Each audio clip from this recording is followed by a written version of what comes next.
ആകാശവാണി വാർത്താ വീക്ഷണം. ലോകത്തെ മാറുന്ന നയതന്ത്ര ബന്ധങ്ങൾ. തയ്യാറാക്കിയത് സി ചന്ദ്രശേഖരൻ, മാധ്യമപ്രവർത്തകൻ. അവതരണം സുധിൻ സൈനുദ്ദീൻ. അമേരിക്കയെ രക്ഷിക്കാൻ ദൈവം നിയോഗിച്ചയാൾ എന്നാണ് തിരഞ്ഞെടുപ്പ് പ്രചാരണങ്ങൾക്കിടെ ഡൊണാൾഡ് ട്രംപ് ആവർത്തിച്ച് പറഞ്ഞിരുന്നത്. ഇന്നിപ്പോൾ ഇതേ നിയോഗം മാറ്റിപ്പിടിക്കുകയാണ് ഡൊണാൾഡ് ട്രംപ്. കലുഷമായ ലോകത്തെ രക്ഷിച്ച് സമാധാനം സ്ഥാപിക്കാൻ നിയോഗിക്കപ്പെട്ട പഴയ നിയമത്തിലെ ഒത്തുതീർപ്പുകളുടെ അബ്രഹാമാണെന്ന് സ്വയം പ്രഖ്യാപിക്കുകയാണ് ട്രംപ്. പശ്ചിമേഷ്യയെയും അറബ് ലോകത്തെയും അശാന്തമാക്കിയ ഇസ്രായേൽ ഹമാസ് യുദ്ധം താൽക്കാലിക വെടിനിർത്തൽ കരാറിലെത്തിച്ചതും 3 വർഷമായി യൂറോപ്പിനെയും രാജ്യാന്തര സമൂഹത്തെയും പ്രതിസന്ധിയിലാക്കിയ റഷ്യ യുക്രൈൻ യുദ്ധത്തിന് അന്ത്യം കുറിക്കാൻ ശ്രമിക്കുന്നതെല്ലാം ലോകത്ത് സമാധാനം പുലരാൻ വേണ്ടി ട്രംപ് നടത്തുന്ന മാനുഷിക ശ്രമങ്ങളാണെന്നാണ് അദ്ദേഹത്തിന്റെ ആരാധകർ പറയുന്നത്. അധികാരത്തിലെത്തി 1 മാസം തികയും മുൻപേ പരിഹരിക്കപ്പെടാത്ത 2 പ്രധാന യുദ്ധങ്ങൾക്ക് അവസാനം കണ്ടെത്താൻ ശ്രമിക്കുന്നതിനെ വില കുറച്ച് കാണാനും കഴിയില്ല. ലോക സമൂഹത്തിൽ ഡൊണാൾഡ് ട്രംപ് സൃഷ്ടിച്ചെടുത്ത സ്വാധീനം തന്നെയാണ് ഇതിൽ നിന്നെല്ലാം വ്യക്തമാകുന്നത്. മാത്രവുമല്ല, യുദ്ധം താൻ ആഗ്രഹിക്കുന്നില്ല എന്നുകൂടി US പ്രസിഡന്റ് പ്രഖ്യാപിക്കുമ്പോൾ മാറ്റം ട്രംപിനോ അതോ ലോക പോലീസായ അമേരിക്കയ്ക്കോ എന്ന് പോലും സംശയിച്ചു പോകും. US മുൻ പ്രസിഡന്റ് ബരാക് ഒബാമയ്ക്ക് സമാധാനത്തിനുള്ള പുരസ്കാരം ലഭിച്ച സാഹചര്യത്തിൽ ഒരു നൊബേൽ പുരസ്കാരത്തിനായാണ് ട്രംപ് ശ്രമിക്കുന്നതെന്നാണ് അന്താരാഷ്ട്ര നിരൂപകനായ ഡഗ്ലസ് ഷെപ്പേർഡിനെ പോലുള്ളവർ വ്യക്തമാക്കുന്നത്. 2020 സമാധാനത്തിനുള്ള നൊബേൽ പുരസ്കാര പട്ടികയിൽ ട്രംപ് ഇടം നേടിയെങ്കിലും അവസാന നിമിഷം വേൾഡ് ഫുഡ് പ്രോഗ്രാമിന് ലഭിക്കുകയുണ്ടായി. ട്രംപ് നൊബേൽ പുരസ്കാരത്തിന് അർഹനാണെന്ന അവകാശവാദം ഉന്നയിച്ച് റിപ്പബ്ലിക്കൻ നിയമനിർമ്മാതാവ് ക്ലോഡിയ ടെന്നി ഉൾപ്പെടെ ഇസ്രായേലിൽ നിന്നുള്ള 3 നൊബേൽ സമ്മാന ജേതാക്കൾ ഇതിനകം കത്തെഴുതിയിട്ടുണ്ട്. 1978 ഇസ്രായേൽ സൗദി അറേബ്യ സമാധാന ഉടമ്പടിയും 1994 ഓസ്ലോ ഉടമ്പടിയും മുൻ US പ്രസിഡന്റുമാർക്ക് സമാധാനത്തിനുള്ള പുരസ്കാരം നേടിക്കൊടുത്തുവെങ്കിൽ 30 വർഷത്തിന് ശേഷം പശ്ചിമേഷ്യയിലെയും യൂറോപ്പിലെയും സമാധാന ഉടമ്പടികൾ സുഗമമാക്കുന്നതിൽ ഡൊണാൾഡ് ട്രംപ് വഹിച്ച പങ്കിനെ അംഗീകരിക്കാതിരിക്കാൻ നൊബേൽ പുരസ്കാര സമിതിക്ക് കഴിയില്ലെന്നാണ് അവർ പറയുന്നത്. ഡൊണാൾഡ് ട്രംപ് അധികാരമേറ്റതിന് പിന്നാലെ റഷ്യ യുക്രൈൻ യുദ്ധരംഗത്ത് അമേരിക്കയിൽ നിന്ന് ലോകം കണ്ടത് നാടകീയ ചുവടുമാറ്റമാണ്. കഴിഞ്ഞ 3 വർഷമായി USനും പാശ്ചാത്യ ചേരികൾക്കും ശത്രുപക്ഷത്തായിരുന്നു റഷ്യയും പ്രസിഡന്റ് വ്ളാഡിമിർ പുടിനും. പുടിൻ യുക്രൈനിൽ അധിനിവേശം നടത്തിയെന്ന് ഇത്രയും നാൾ പഴി പറഞ്ഞവരുടെ മുന്നിൽ റഷ്യൻ പ്രസിഡന്റിനെ അഗ്നിശുദ്ധി വരുത്താൻ ട്രംപ് ശ്രമിക്കുന്നുവെന്നാണ് ആക്ഷേപം.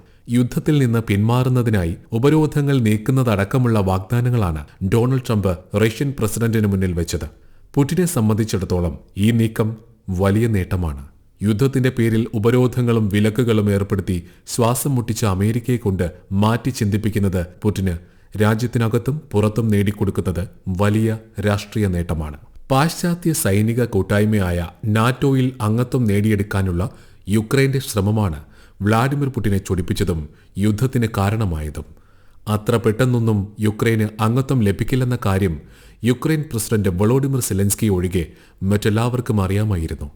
മാത്രവുമല്ല, യുദ്ധം തുടങ്ങിയ ശേഷം അംഗത്വത്തിനായി അപേക്ഷിച്ച ഫിൻലൻഡിനും സ്വീഡനും വലിയ തടസ്സങ്ങളൊന്നുമില്ലാതെ പ്രവേശനം ലഭിക്കുകയും ചെയ്തു.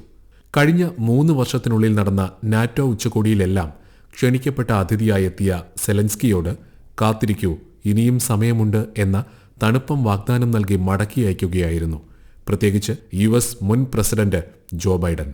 എന്നാൽ ഡൊണാൾഡ് ട്രംപ് US പ്രസിഡന്റായി അധികാരത്തിലെത്തിയതിന് പിന്നാലെ യുക്രൈന്റെ നാറ്റോ മോഹങ്ങൾ നടക്കില്ലെന്നും ആ ആഗ്രഹം യുക്രൈൻ ഉപേക്ഷിക്കുന്നതാണ് നല്ലതെന്നും ട്രംപ് വ്യക്തമാക്കി. യുദ്ധത്തിനു മുൻപുള്ള യുക്രൈൻ അതിർത്തി പുനഃസ്ഥാപിക്കപ്പെടില്ല എന്ന് കൂടി ട്രംപ് പറഞ്ഞത് യുക്രൈന് കനത്ത പ്രഹരമായി. 1.5 മണിക്കൂറോളം ഡൊണാൾഡ് ട്രംപും വ്ളാഡിമിർ പുടിനും ഫോണിൽ സംസാരിച്ചതിന് ശേഷമാണ് റഷ്യ യുക്രൈൻ യുദ്ധം അവസാനിപ്പിക്കാനുള്ള ശ്രമങ്ങൾക്ക് തുടക്കമായത്. US റഷ്യ ചർച്ചകൾക്ക് വേദിയായതാകട്ടെ ട്രംപിനും പുടിനും പ്രിയപ്പെട്ട സൗദി അറേബ്യയും. ഡൊണാൾഡ് ട്രംപ് ഭരണത്തിൽ അമേരിക്കൻ വിദേശ നയത്തിൽ സുപ്രധാനവും ദ്രുതഗതിയിലുമുള്ള മാറ്റത്തിന്റെ സൂചനയായാണ് US റഷ്യ ചർച്ചയെ വിലയിരുത്തുന്നത്. യുക്രൈനില്ലാതെ യുക്രൈനുമായി ബന്ധപ്പെട്ടെടുക്കുന്ന തീരുമാനങ്ങളൊന്നും അംഗീകരിക്കില്ലെന്ന വൊളോഡിമിർ സെലൻസ്കിയുടെ മുന്നറിയിപ്പ് ട്രംപ് അവഗണിച്ചു.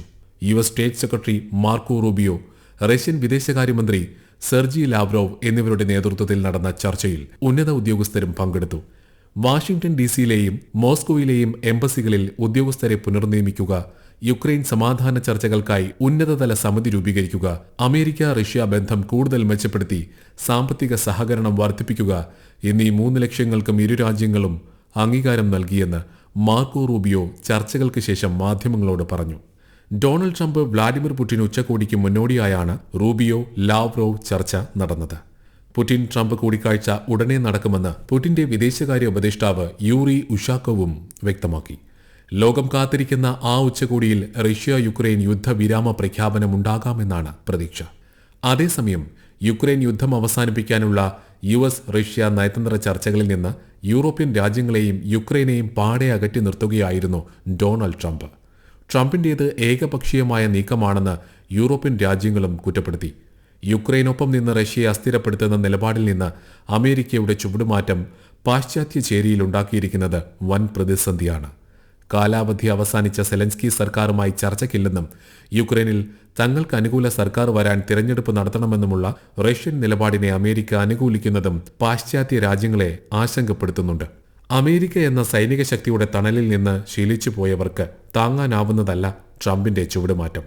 ഈ സാഹചര്യത്തിൽ ട്രംപിനെ നേരിടാൻ അമേരിക്കയുടെ യൂറോപ്യൻ സൗഹൃദ രാഷ്ട്രങ്ങൾ പുതിയൊരു ചേരിയുണ്ടാക്കാൻ ശ്രമിച്ചാലും അതിശയിക്കാനില്ല. ട്രംപിന്റെ നീക്കത്തിൽ പ്രതിഷേധിച്ച് ഫ്രഞ്ച് പ്രസിഡന്റ് ഇമാനുവൽ മാക്രോൺ സഖ്യരാജ്യങ്ങളുടെ യോഗം വിളിച്ചു ചേർക്കുകയുണ്ടായി. Britain, Poland, Germany, Italy, Spain, Netherlands, Denmark തുടങ്ങിയ രാജ്യങ്ങളിലെ ഭരണത്തലവന്മാർ യോഗത്തിൽ പങ്കെടുത്തു. യൂറോപ്യൻ കമ്മീഷന്റെയും യൂറോപ്യൻ കൗൺസിലിന്റെയും നാറ്റോയുടെയും പ്രതിനിധികളും യോഗത്തിൽ പങ്കാളികളായി.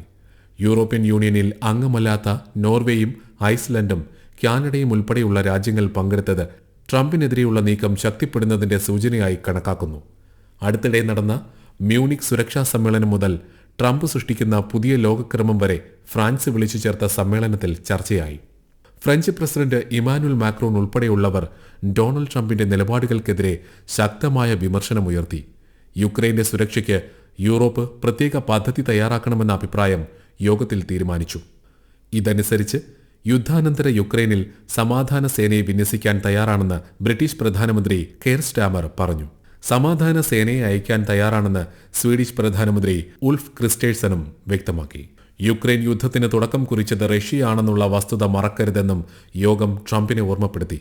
ട്രംപ് പുടിൻ ഫോൺ സംഭാഷണത്തിന് ശേഷം ഇത്രയധികം രാജ്യങ്ങൾ, പ്രത്യേകിച്ച് നാറ്റോ സഖ്യത്തിലോ യൂറോപ്യൻ യൂണിയനിലോ അംഗമല്ലാത്ത രാജ്യങ്ങൾ കൂടി ഒരുമിച്ച് കൂടിയത് പാശ്ചാത്യ ചേരികളിൽ പുതിയൊരു സഖ്യം ഉടലെടുക്കാൻ സാധ്യതയുണ്ടെന്നുള്ളതിനുള്ള സൂചനയായിട്ടാണ് നയതന്ത്ര വിദഗ്ധർ വിലയിരുത്തുന്നത്.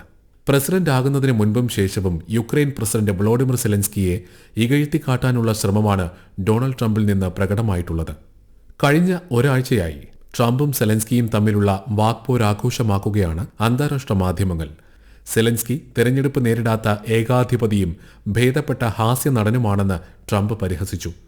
നിർബാധം നൽകിയിരുന്ന ആയുധ സഹായത്തിന് യുക്രൈനിലെ അപൂർവ ധാതുക്കളിലാണ് ട്രംപിന്റെ നോട്ടം.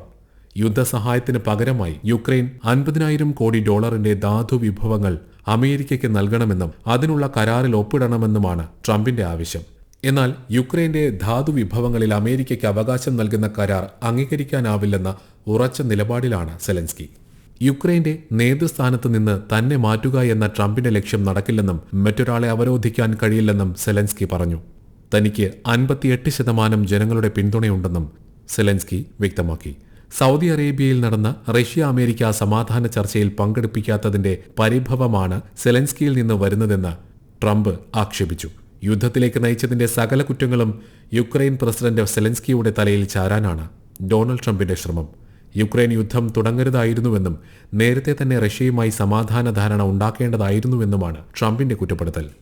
യുക്രൈൻ എന്ന രാജ്യം തന്നെ ഇല്ലാതാകാതിരിക്കാൻ യുദ്ധം അവസാനിപ്പിക്കണമെന്നാണ് സെലൻസ്കിക്ക് ട്രംപ് നൽകുന്ന മുന്നറിയിപ്പ്.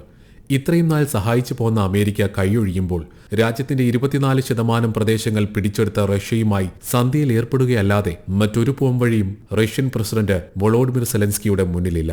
നിങ്ങൾ കേട്ടത് വാർത്താ വീക്ഷണം.